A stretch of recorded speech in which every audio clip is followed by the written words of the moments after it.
حضرت عمر رضی اللہ تعالی عنہ ارشاد فرماتے ہیں، ایک مرتبہ اللہ کے نبی صلی اللہ علیہ وآلہ وسلم مسجد نبوی میں تشریف لائے۔ ہم بیٹھے ہوئے قیامت کے احوال کا تذکرہ کر رہے تھے، قیامت کے احوال کے بارے میں بات چیت کر رہے تھے۔ آج ذرا ہم سوچیں کہ جب ہم 5-7 آدمی مل کر بیٹھتے ہیں، ہماری مجلسوں کے اندر کن چیزوں کا ذکر ہوتا ہے، کن باتوں کا ذکر ہوتا ہے؟ آیا ہم بھی موت کے بعد والی زندگی کا تذکرہ کرتے ہیں،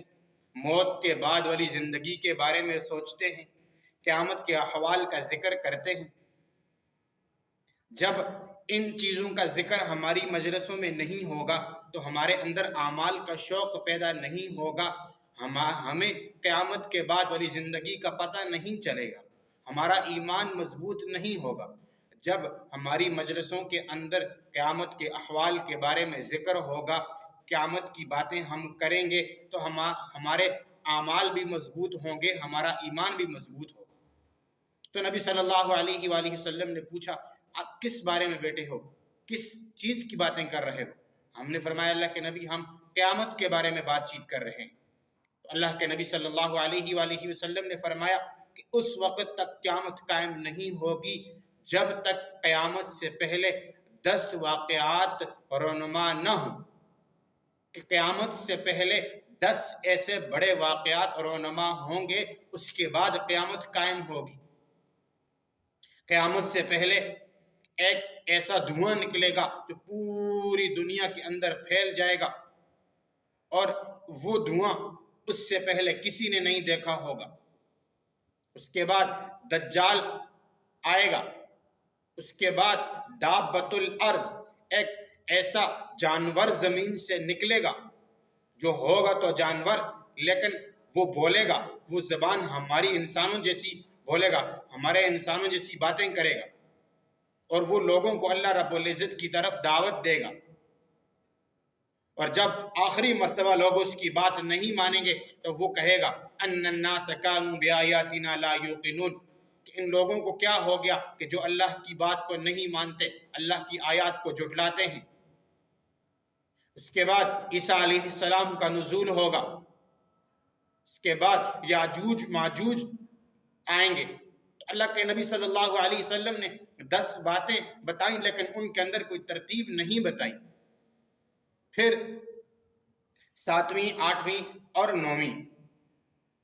7ویں 8ویں 9ویں 3 ایسے واقعات زمین کے اندر رونما ہوں گے کہ زمین پھٹے گی اور لوگ اس کے اندر دھنس جائیں گے، زندہ لوگ اس کے اندر درغور ہو جائیں گے۔ اس وقت زنا اتنا عام ہو جائے گا کہ جس طرح آج کھلے عام ایک جانور اپنی خواہشات پوری کرتے ہیں، اس وقت لوگ اس طرح زنا کریں گے۔ تو اللہ تعالیٰ کا غضب جلال میں آئے گا، اللہ تعالیٰ کا غصہ جلال میں آئے گا، اور اللہ تعالیٰ زمین کو حکم دیں گے، زمین پھٹے گی اور انسان زمین کے اندر دھنس جائیں گے۔ پہلا واقعہ مشرق میں ہوگا، دوسرا واقعہ مغرب میں ہوگا، کہ مشرق میں لوگ ایسا کام کریں گے تو اللہ تعالیٰ زمین کو حکم دیں گے، لوگ زمین کے اندر دھنس جائیں گے۔ مغرب میں ایسا واقعہ رونما ہوگا، اور ایک ایسا واقعہ جزیرۃ العرب میں بھی رونما ہوگا کہ وہاں پر بھی اللہ تعالیٰ جو ہے زمین کو حکم دیں گے، اور لوگ زمین کے اندر جس گناہ کی حالت میں بھی ہوں گے، جس حالت میں بھی ہوں گے، وہ زمین کے اندر دھنس جائیں گے۔ اور پھر شام سے ایک ایسی آگ نکلے گی کہ جو لوگوں کو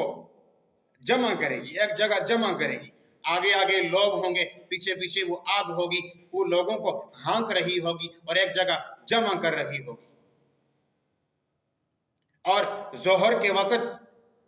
آ کر ایک جگہ پر لوگ سانس لیں گے، وہ آگ رک جائے گی اور ظہر کے بعد پھر چلے گی، اور مغرب کے وقت آ کر لوگ سوئیں گے اور صبح اٹھیں گے تو وہ لوگوں کو پھر شام کے اندر جمع کرے گی۔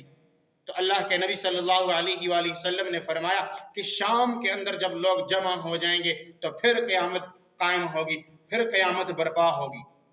پھر اللہ رب العزت زمین کو حکم دیں گے، زمین پھٹ جائے گی، آسمان پھٹ جائیں گے، اور پہاڑ روئی کی طرح اڑنے لگیں گے۔